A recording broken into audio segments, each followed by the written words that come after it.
Hello YouTube, SyRan here, Josh from SyRan, with a quick little video.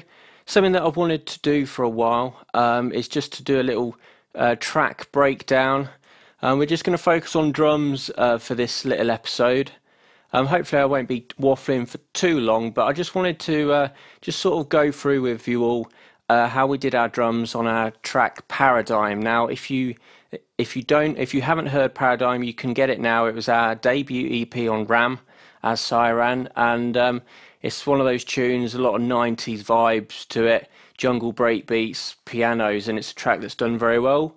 I think it's a good track to start with for this little production video thing that I'm doing, is just because it's a tune that we originally wrote back in 2018, so 2 years ago, and I think it explains very well how we do our drums.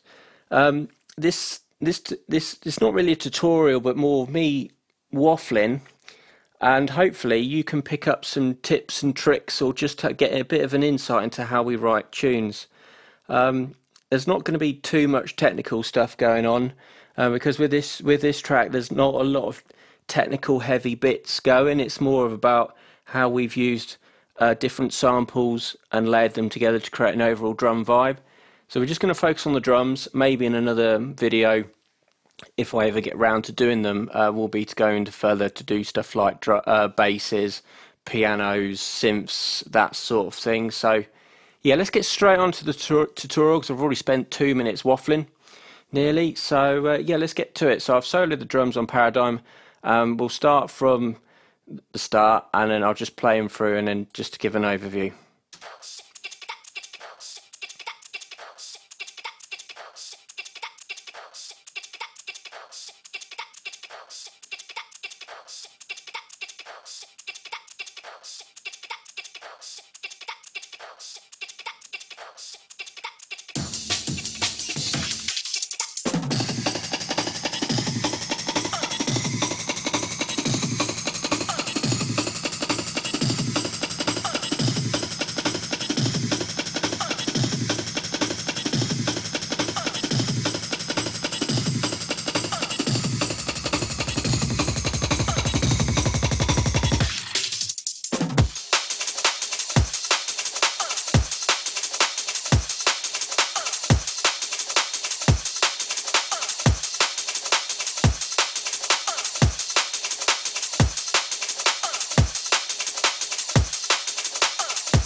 So yeah, there you go. There's an overview of the drums. There's a lot going on in different phases, and let's get straight in. So I think we'll start with the main drop itself, just to go through all the different layers that's going on.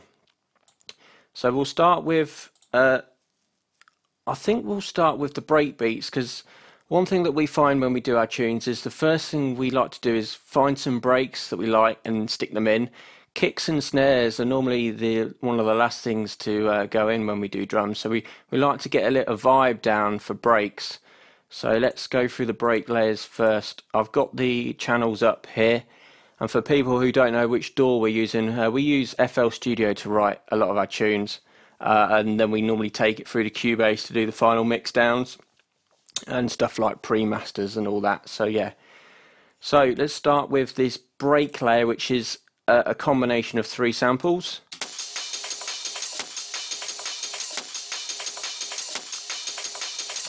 Now straight away, one thing that we do is we like to chop the drums up into MIDI. So this is called break 1. So what we do is, this FL has got this sort of slicer plugin, which is quite similar to what Reason has for their Dr. Rex sampler. And what you can do is you can drag drums in, and then you can automatically chop them up into different beats, which is what we do. So what we like to do is, if you've got a loop, we chop it into half beat segments, and then it plays it up on the MIDI. So that's the drum loop in for MIDI, and the reason we like doing this is because it allows us to reprogram the sample quite easily. We tend to not work with audio files in the playlist. We like to put the drums, chop them up into MIDI, and then we can start sampling and we can start sort of reprogramming the drums. So if I solo this layer here, so we're using this break for more the hi-hats and that first sort of kick drum. And the first thing that we do, because it's going in on channel 1 here, is we actually like to use a lot of the onboard effects in the sampler. So we're not doing it on this one, but we like to keep it quite simple. We've been brought up where we used to write music with limitations of computing power, so we couldn't put loads of plugins on the mixer channels because projects would just start to stutter. So we've very much been brought up on the keep it really simple, and I think that's a good thing to sometimes do, especially in these modern times where it's easy to put loads and loads of plugins on a certain section. Sometimes less is more. So for this example, we've just used an EQ, bog standard. It's just a sort of a high pass filter. Nothing else. Nothing else. It's just a part of the drums. Second break.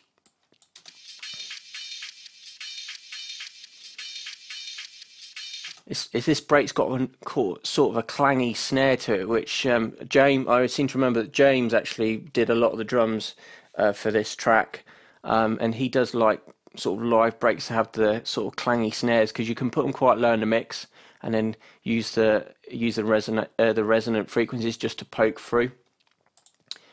Again, processing wise, it's split up into MIDI, but we've not actually reprogrammed it this time. And then channel wise, it's an EQ, again taking off all the low end because we don't want that. Gross beat, now what gross beat is quite similar to LFO tool, where what you can do is you can over a 1 bar you can draw in sort of grooves that can automate the level. So the orange sort of automation points are the level, and then the green you can do pitch, so you can use it to do some sort of creative glitchy effects, but we like to use it for making different rhythmic sections.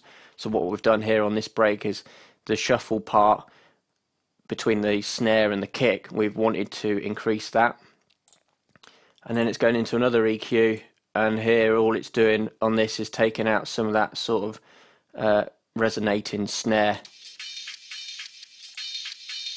Without it, it's quite harsh, so it's just there just to notch it down a bit. And then this FL balance, which will be triggered. We use FL balance and a peak controller on the kick drum, and what that is when the kick drum hits, it sends. It's not playing because the kick's muted, but what it will do is it will send the signal from the kick drum, will automate this volume dial, and that's effectively our way of side chaining. We like to do it that way. There are other different ways in FL to do it. So yeah, I know another way you can use it is via the Fruity limiter, and it's got a side chain input on that, but we're just sort of used to doing it this way. So that's that section. This third part.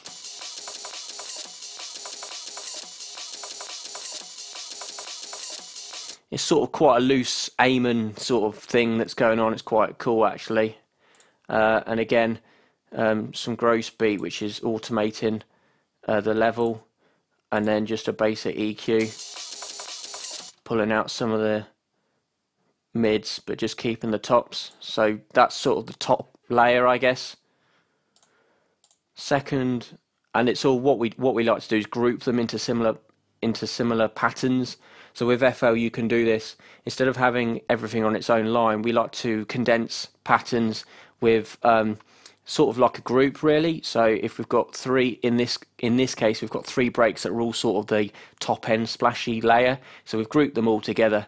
And for us it's a good way of keeping projects quite tidy, because it can get pretty heavy on the amount of layers. So the next break that we've got is James has called it the soul break. So let's have a listen to that.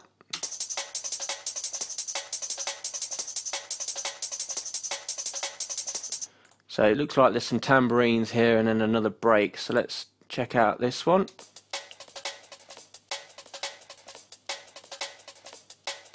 Again, not a lot going on here. We've very much kept it simple. Just some EQ. And then channel 5. Yeah, we just some tambourines really. And some EQ taking out the harshness. Not much going on there to be quite frank, and sometimes that's the way it is. You don't need to do much. If it sounds good, don't need to do much.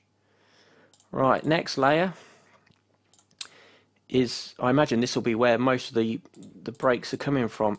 Let's have a listen. Oh yeah, now we're rolling. There's a lot going on here. So this break here, Revelation break. Now this break we've used for probably the past 3 years. It's a break that we always go to for some reason. It's quite the original sample that it's come from is an old sample CD that we've got, and the original sample is quite crunchy. It's one of them. It doesn't sound good on its own, but as part of a layer, it can really give some power and drive behind it.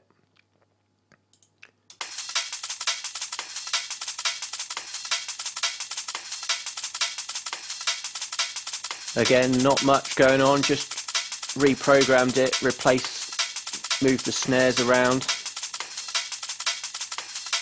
It's quite loose as well, and it's got that rolling vibe. An EQ.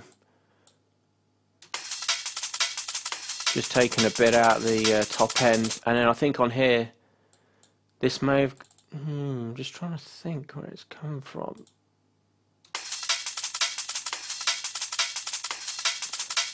Ah, yeah, that was the second EQ that I was looking at. This was the first. I was going to say, yeah, there was no low end coming through that, and that's this EQ here, which is sort of, again, taking out all the low end, because we don't want that. We want to keep that for the main kick and the bass lines.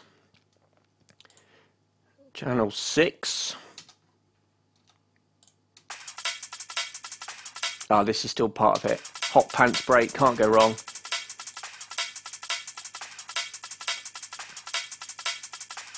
So again, on this occasion, sometimes we like to group things to the same channel, just for ease. If they're quite similar in the sounds that they want, we may just want to process them together. So that's what we've done here. And then channel 7, shakers. Again, nothing amazingly unique, just a nice shaker layer. But what we've done here is we've created this groove pattern from this gross beat automation, so you can see without it, it'll be quite static. With it, it just gives a bit of bounce, and I know that we picked up this technique from an old Subfocus computer music tutorial where he goes on using different rhythmic patterns to create different grooves in your drums. It stops them all becoming quite static and level. It can give some character to any sound. So that's that layer. Again, there's a recurring theme here. There's lots of layers, but they're all sort of working together to give this full top end sound. I think this is the final layer until we're onto the kicks and snares. So this is the beatbox layer.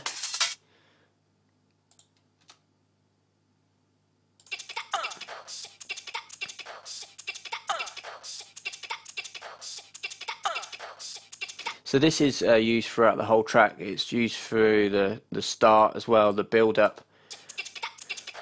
Again, this is off an old sample CD. And then there's a little vocal hit as well we've found that we just wanted to use. So that's on the end of every bar. It's quite sort of 90s, I guess, that sort of character where you have these sort of vocal hits as part of the drums. On its own, it could probably get quite annoying, but it's buried in there on the drum layer, so it's one of them things when you hear it, when you hear the track as a whole, you probably don't pick it out. it's just sort of there as an additional part. And processing wise, yeah, there's not much going on, just some EQ, taking out some of the harshness on the beatboxing vocal. But altogether, this is what that top layer sounds like.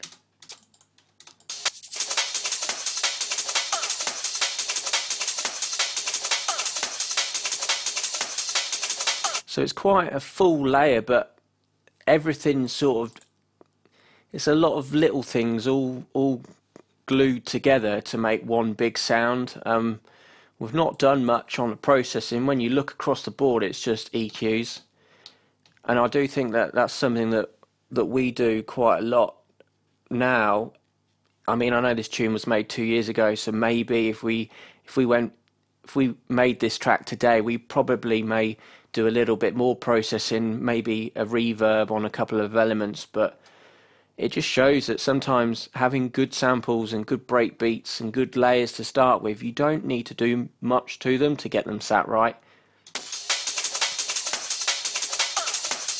So yeah, so let's go on to kick and snare, or it's more of a clap. So here's where we've done a little bit more on this. So let's play the kick and snare together.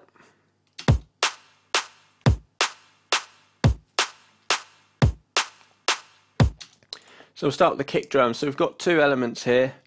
I imagine that there's a top layer and a bottom layer.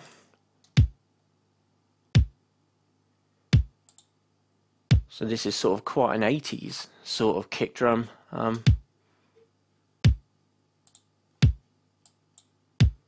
Rolling off a lot of that sub and then boosting that sort of 100 to give some more punch. And then this channel 10 is probably going to be a top layer. Yeah.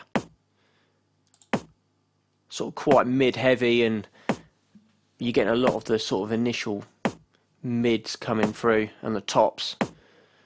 So it's like this channel 9 sample is very much no mids and low end and high end, and then this sample channel here is sort of the mids, and together they work together to create this overall kick drum sound. And yeah, just two samples, nothing much going on. We shortened the tail to stop it bleeding into the bass, and yeah, not much going on there, just some EQ. Clap wise, there's a little bit going on here.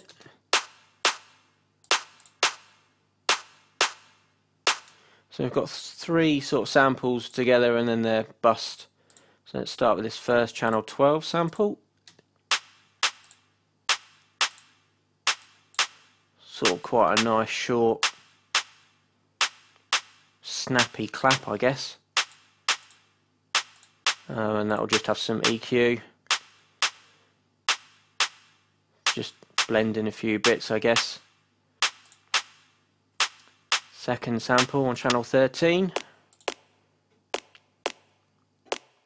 Quite an interesting sound this, actually, to be honest. It's one of those things, it's been that long ago since we made it, I don't actually remember. I remember James coming in with an early version of this into the studio, and it was one of them, liked the drums right away, and we just sort of had a good foundation to build on. Sounds like this sample's got sort of a snare under it for the mids, and like a finger snap on top. And then channel 14.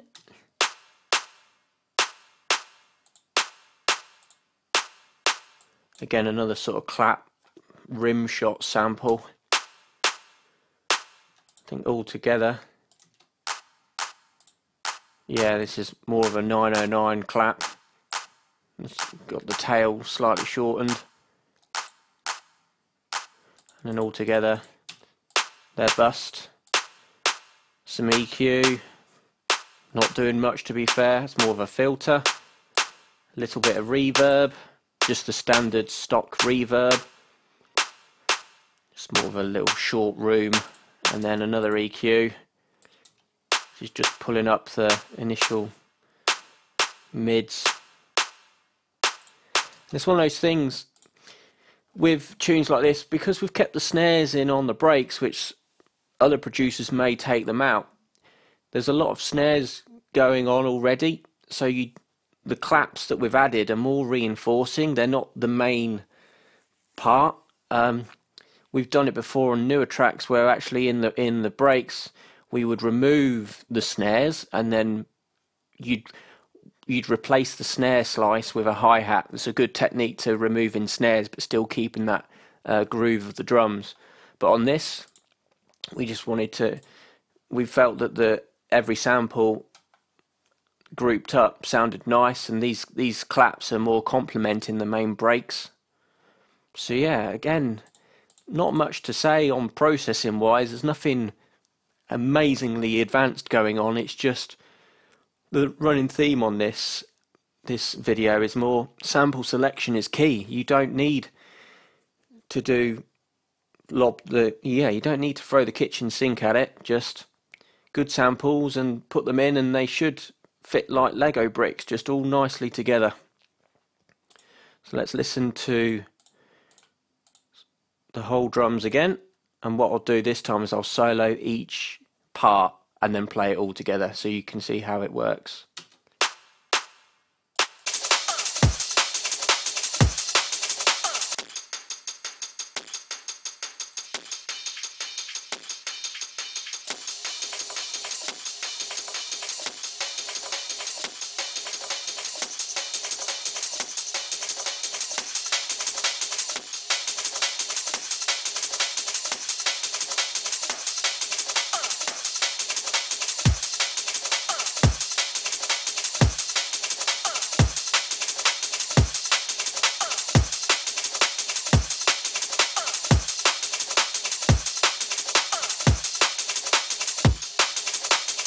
So what I'm going to do now is going to go back and go through some of the drum fills that are going on in this track. So we've got this throughout the build up, we've got this sort of break beat that's got this massive flanger effect on it, which is quite a cool little quirky thing. Here it is.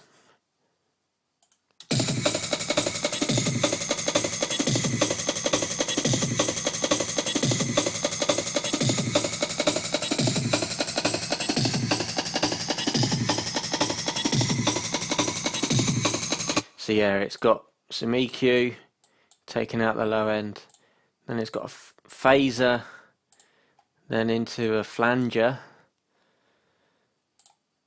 which is creating that sort of weird resonating slow morphing effect, and some reverb, and then another EQ, which in this case we're boosting up the kick drum because we felt that initially the break didn't have enough weight coming through, so we wanted the kick drum of that.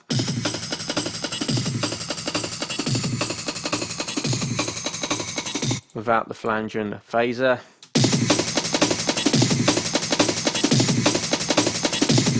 Just sort of, it sounds good, but I think the phase and the flanger together create this sort of build-up effect. You think, as a listener, you think something's going to happen. And then of course what we've done is we've layered the beatbox sample over the top of it.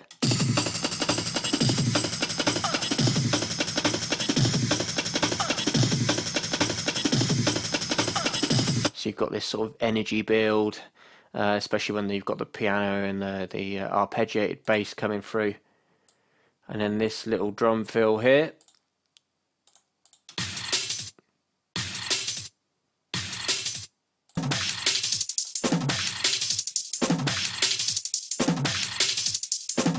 So there's like a drum fill channel, and again, samples are good, so all we've done here is just a filter, a basic filter or an EQ, just to take out the low end. And then throughout the track, we've got these sort of drum fill turnarounds, as we like to call them. So there's an Amen and a think layer.